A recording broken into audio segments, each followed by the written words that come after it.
दिल्ली दौऱ्यानंतर देवेंद्र फडणवीस पुन्हा ॲक्शन मोडमध्ये आलेत।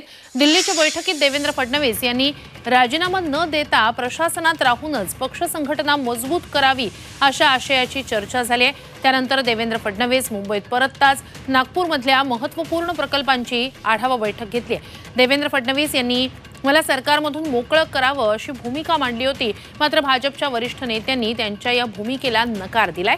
त्यामुळे फडणवीसांनी तो निर्णय मान्य करत पुन्हा एकदा कामाला सुरुवात केली आहे।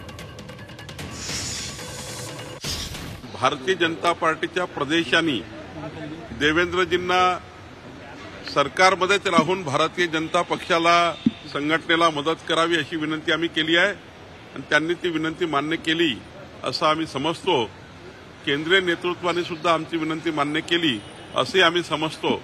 मला वाटतं एक चांगला निर्णय या ठिकाणी होईल, कारण देवेंद्रजी सरकारमध्ये असणे म्हणजेच मोदींच्या सरकारच्या 5 वर्षाच्या पुढच्या योजना ज्या काही महाराष्ट्र विकासाच्या आहे त्या महाराष्ट्रात आणण्याकरता महायुतीचं सरकार काम करेल, त्यामध्ये देवेंद्रजी असणं आवश्यक आहे।